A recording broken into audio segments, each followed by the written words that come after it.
প্রিয় ছাত্ররা, আশা করি তোমরা সবাই ভালোই আছো। তোমাদের সেকেন্ড সামেটিভের পড়ানো অলরেডি শুরু হয়েছে। তাপের ঘটনাবলী চ্যাপ্টারটা তোমাদের শুরু হয়ে গেছে। আমি তোমাদের চলতড়িৎ কারেন্ট ইলেকট্রিসিটি চ্যাপ্টারটি শুরু করব। শুরু করার আগে বলে নিচ্ছি, আগে তোমরা আমার এই পাঠানো ভিডিওটি ভালো করে দেখো। দেখার মাঝে কোনো প্রশ্ন করবে না, দেখা শেষ হলে তারপরে প্রশ্ন করা শুরু করবে, ঠিক আছে? এই চলতড়িৎ পড়তে গেলে তোমাদের প্রথমে যেটা জানা উচিত যে তড়িৎ আধান কাকে বলে। তড়িৎ আধান মানে ইলেকট্রিক চার্জ। আমরা জানি কোনো পরমাণুতে তিনটি এলিমেন্টারি পার্টিকেল থাকে, ইলেকট্রন, প্রোটন আর অ্যানাদার ইজ নিউট্রন। এই যে ইলেকট্রন, প্রোটন, নিউট্রন, এদের মধ্যে দেখা যায় ইলেকট্রন পরস্পরকে বিকর্ষণ করে, প্রোটন পরস্পরকে বিকর্ষণ করে, ইলেকট্রন প্রোটন পরস্পরকে আকর্ষণ করে।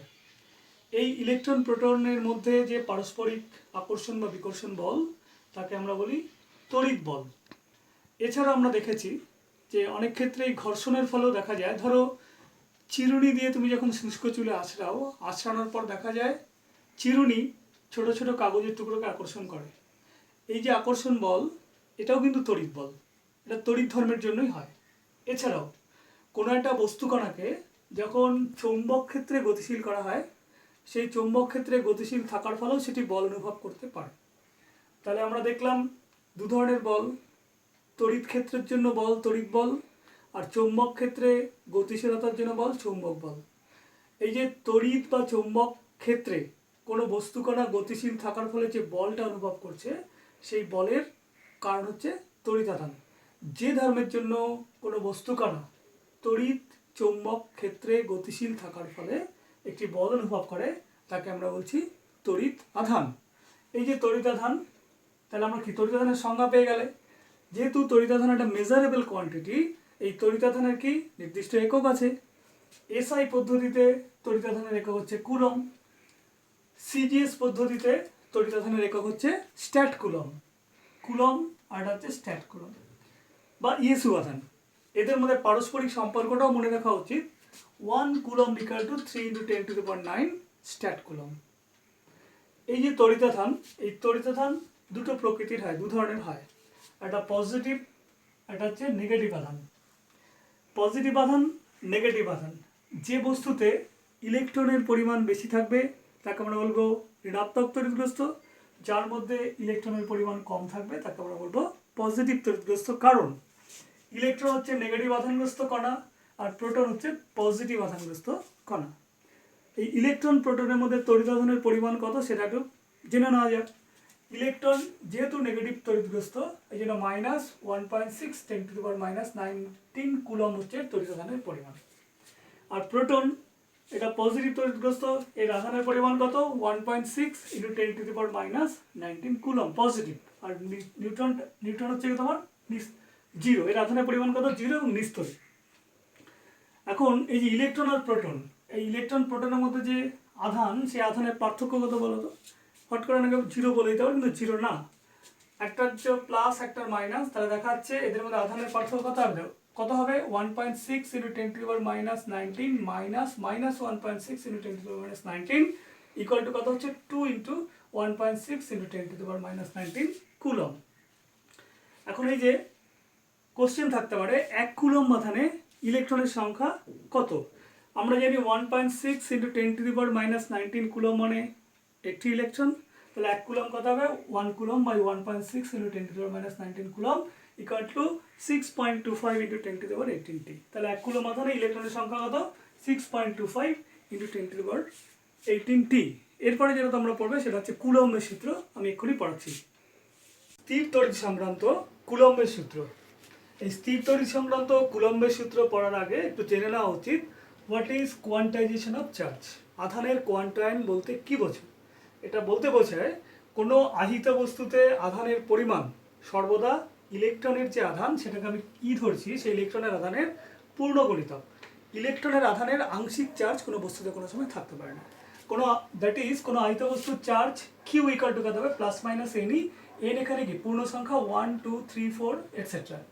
কোনো ইলেকট্রন কোনো বস্তুতে চার্জ কোনো সময় ধরো ইলেকট্রনের চার্জ যদি ই হয়, ইলেকট্রনের চার্জের 2/3 হতে পারে না, মানে আংশিক হয়ে যাচ্ছে, তাহলে এটা কোনো সময় কি সম্ভব নয়। তাহলে কোয়ান্টাইজেশন অফ চার্জ বলতে বোঝাচ্ছে কোনো আহিত বস্তুর আধানের পরিমাণ সর্বদা ইলেকট্রনের চার্জের পূর্ণ গুণিতক।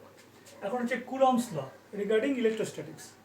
এটা হচ্ছে দুটো বিন্দু স্থির তড়িৎ আধানের মধ্যে ক্রিয়াশীল আকর্ষণ বা বিকর্ষণ বল। ধরলাম Q1 এবং Q2 হলো দুটো বিন্দু আধান, এদের মধ্যে ব্যবধান আর এদের মধ্যে আকর্ষণ বা বিকর্ষণ বল হচ্ছে F, এটা স্থির অবস্থায় রয়েছে।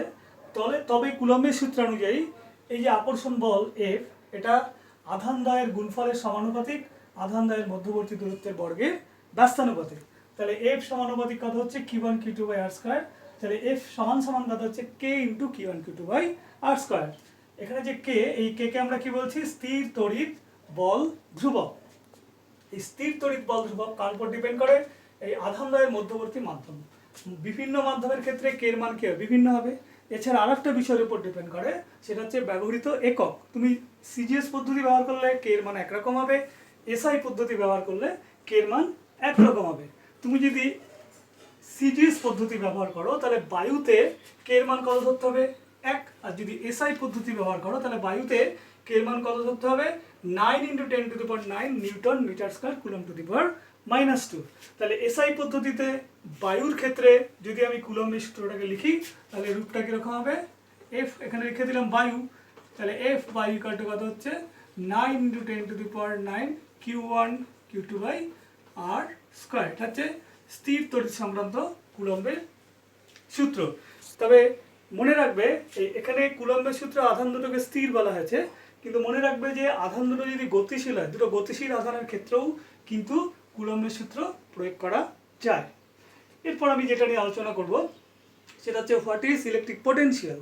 তড়িৎ বিভব কাকে বলে?